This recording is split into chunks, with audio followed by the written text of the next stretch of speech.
Good morning student, मैं सुरेंद्र मणि त्रिपाठी युग निर्माण सीनियर सेकेंडरी स्कूल देवरिया खास देवरिया के ई पाठशाला में आप लोगों का स्वागत करते हैं। आज कक्षा 7 हिंदी फर्स्ट पाठ 2 नाम है चमत्कार। आज इसको हम लोग पढ़ेंगे, लिखेंगे, समझेंगे। देखिए, पहले हम शब्दार्थ पे आ रहे हैं। देहांत माने होता है मृत्यु। संध्या, संध्या माने शाम। संदेशा, संदेशा माने होता है निमंत्रण। इनकार, इनकार माने मना। मोहताज, मोहताज माने होता है निर्भर। भद्दी, कुरूप। सहसा माने होता है अचानक। आहिस्ता माने धीरे। सन्नाटा, सन्नाटा माने होता है चुप्पी। कंपित हृदय, डरा हुआ। अधीर, अधीर माने बेचैन। ये तो हमारा वर्ड मीनिंग था, यानी शब्दार्थ था। अब इसके बाद आ जाइए, हम लेसन पे आते हैं। देखिए, लेसन है चमत्कार। यह मुंशी प्रेमचंद्र जी द्वारा लिखा गया है। देखिए, ईमानदारी का त्याग करने से, ईमानदारी का त्याग करने से व्यक्ति स्वयं अपनी नजरों में क्या होता है, गिर जाता है। और जब उसे इसका एहसास होता है तो वह प्रायश्चित के रूप में अपने अपराध से छुटकारा पाना चाहता है। यह स्वाभाविक परिवर्तन किसी चमत्कार से कम नहीं होता। यानी कहने का तात्पर्य है कि हमें अपनी ईमानदारी को कभी भी नहीं छोड़नी चाहिए। चाहे कितनी भी परेशानियां हो, अपने ईमानदारी पर, अपने सत्यता पर टिका होना चाहिए। अगर हम अपनी ईमानदारी छोड़ देंगे तो हम किसी न किसी मुसीबत में फंस जाएंगे और फिर बाद में मुझे आत्मग्लानि होती है, पछतावा होता है कि मैंने ऐसा क्या कर दिया, क्यों कर दिया। आइए देखिए इस पाठ को। बीए पास करने के बाद चंद्र प्रकाश को 30 रुपए माह की ट्यूशन करने के सिवा और कुछ न सूझा। भाई, जब वो बीए पास कर लिया तो नौकरी तो उसको मिली नहीं, इसलिए वो ट्यूशन पढ़ाने लगा। और ट्यूशन के रूप में उसको मजदूरी कहा जाए, 30 रुपया महीना मिलना शुरू हो गया। उसकी माता पहले ही मर चुकी थी। इसी साल पिता का भी देहांत यानी मृत्यु हो गया था।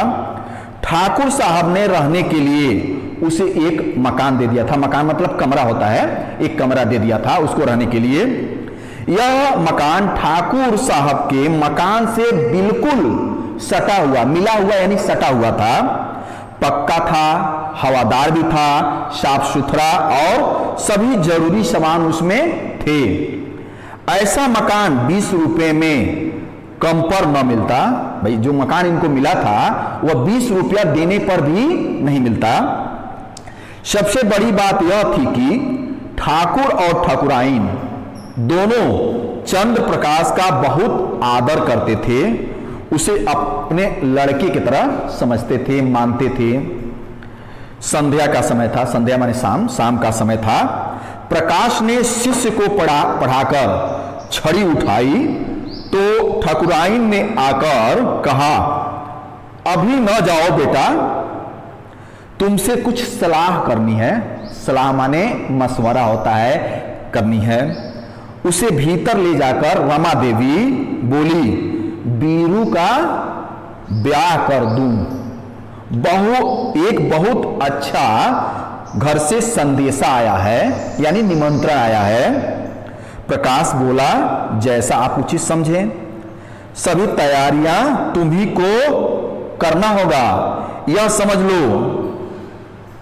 ठाकुराइन ने कहा कि सारी तैयारियां तुम्ही को करना होगा।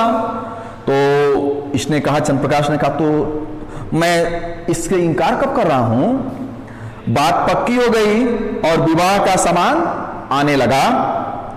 विवाह का सारा आयोजन प्रकाश के हाथ में था। देखते देखते एक फटिहाल युवक, फटिहाल युवक मतलब बहुत गरीब था, पहनने के लिए कपड़े नहीं थे, रहने के लिए जगह नहीं था। वह एक जिम्मेदार मैनेजर बन गया।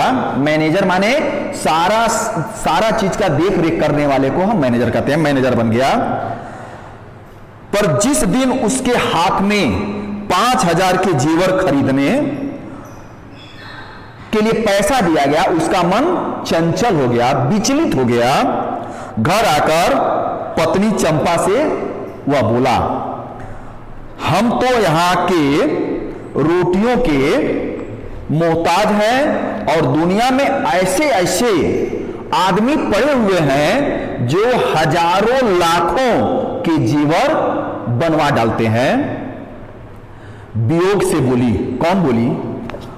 चंचला, उसकी पत्नी बोली, ओह हमें क्या करना है, जिन्हें ईश्वर ने दिया हुआ पहने। रात को दोनों भोजन करके लेट गए। कौन? पति पत्नी रात में भोजन किए और वे लेट गए। तो प्रकाश ने फिर गहनों की बात छेड़ दी, यानी छेड़ना मतलब गहनों की बात अपने पत्नी से करने लगा। चंपा ने कहा, कोई और बात करो, गहनों से क्या सुंदरता बढ़ जाती है। मैंने तो बहुत सी ऐसी औरतों को देखी हैं जो गहने पहनकर और भद्दी, खराब, कुरूप लगती हैं। बातें करते करते चंपा सो गई।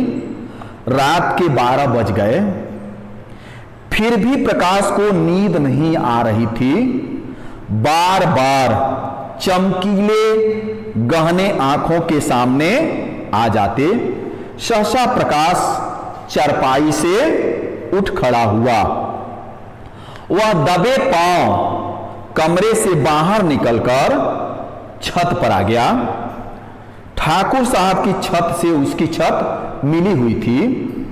बीच में एक 5 फुट ऊंची दीवार पर चढ़कर ठाकुर साहब की छत पर आहिस्ता यानी धीरे से उतर गया। घर में बिल्कुल सन्नाटा था, सभी लोग सो गए थे, घर में सन्नाटा था।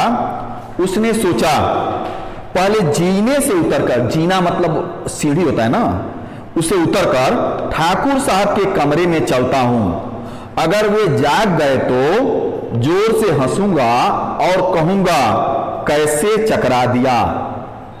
कह दूंगा, मेरे घर की छत से कोई आदमी उधर आता दिखाई दिया, इसलिए मैं भी उसके पीछे पीछे चला आया हूं कि देखूं वह व्यक्ति, वह आदमी क्या करता है। संदूक की चाबी मिल गई तो फतह, अगर संदूक की चाबी मिल जाएगी तो मैं उसको खोलूंगा और सारा गाना लेकर के चलाऊंगा, किसी को मुझ पर शक भी नहीं होगा। फिर भी वह जीने से उतरने लगा, सीढ़ी से उतरने लगा। तो उसकी छाती क्या होती थी, जब हम कोई काम करते हैं, कोई गलत काम करते हैं तो मेरी सांसें बहुत तेज चलती है, धड़ धड़ धड़ धड़ करती है, डर लगता है। तो उसकी छाती क्या हुई, धड़कने लगी। धूप निकल आई थी, पर प्रकाश अभी सो रहा था।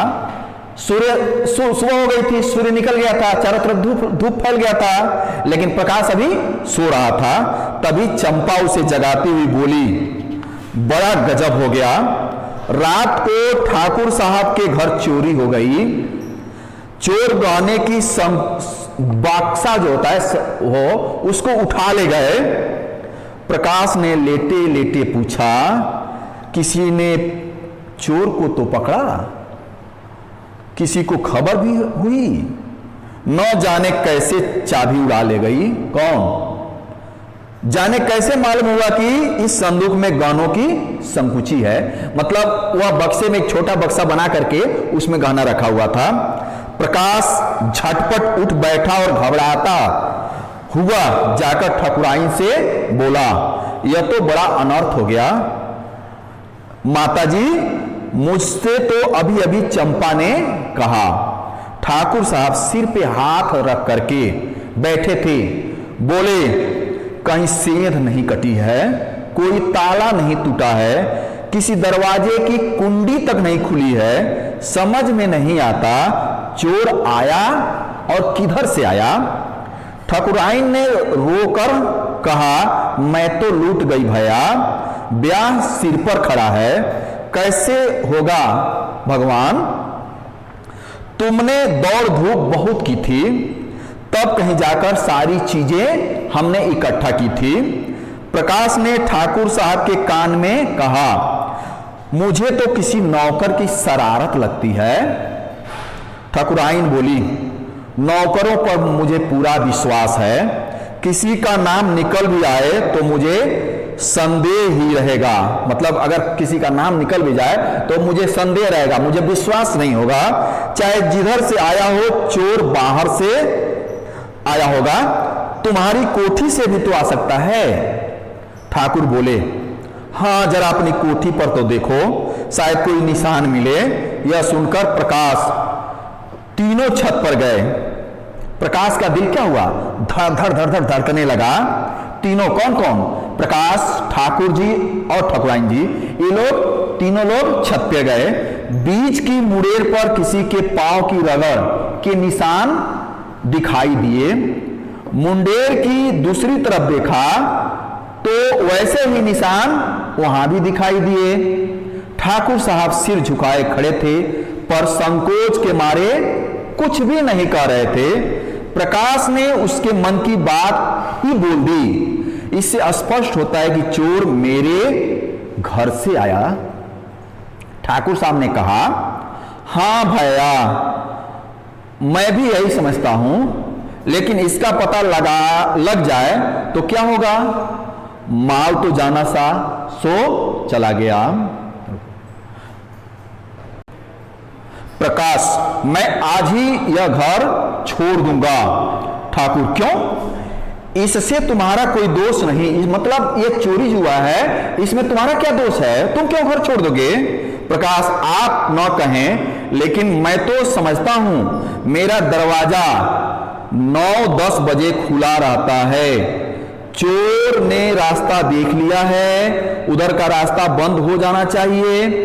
इन चोरी की सारी जिम्मेदारी मेरे सिर पर है। प्रकाश ने उसी दिन वह घर छोड़ दिया। उस घर में रहने से जोखिम था, लेकिन जब तक शादी की धूमधाम रही, प्रायः सारे दिन वहीं रहता था। उसने चंपा से कहा, एक सेठ जी के यहाँ 50 रुपये महीने का काम मिल गया है, मगर वे रुपए मैं उन्हीं के पास जमा करता जाऊंगा, वे केवल जेवरों पर खर्च होंगे। अब तक प्रकाश और चंपा के बीच कोई पर्दा न था, मगर जब प्रकाश का एक संदूक हमेशा बंद रहता, वह पूछती, इस संदूक में क्या है? वह कह देता, कुछ नहीं, कुछ पुरानी किताबें संदूक में बंद करके रख दिया हूं। वह कहीं बाहर से आता तो वह एक बार संदूक को अवश्य खोलता और उसको देखता। एक दिन चंपा जैसे ही भोजन पकाने लगी, उसने संदूक खोला और आभूषणों को देखने लगा। आज चंपा ने पकौड़ियां बनाई थी। उसने थोड़ी सी पकौड़ियां एक तस्तरी में रखी और प्रकाश को देने गई। उसने देखा, देखते ही प्रकाश ने संदूक को तुरंत क्या कर दिया, बंद कर दिया और ताला लगाकर जल्दी जल्दी ताला लगाने लगा। फिर उसके बाद उसने कहा, तस्तरी में क्या है? बंद कर दिया। तस्तरी में क्या है? तो उसने कहा, पकौड़ियां हैं। प्रकाश ने कहा, अच्छा पकौड़ियां? आज चंपा को संदेह हो गया उस पर। संदूक में क्या है यह देखते ही उत्सुकता हुई, देखने की उसको एक लालसा हुई कि इस संदूक में क्या है, मैं देखूं। प्रकाश को उसकी चाबी कहीं छिपा कर रखता था। एक दिन एक बिसाती चाबियों का गुच्छा बेचने आया। चंपा ने उस ताले की चाबी ले ली और संदूक खोल दी। आज बस आप लोग एक काम करिएगा, इसको आप लोग जो मैंने पढ़ाया उसको पढ़िए, समझिए और वर्ड मीनिंग है उसको लिखिए। फिर अगले वीडियो में इसका जो बाकी पार्ट बचा है उसको मैं फिर पढ़ाऊंगा और फिर क्वेश्चन आंसर लिखवाऊंगा। इसके लिए धन्यवाद।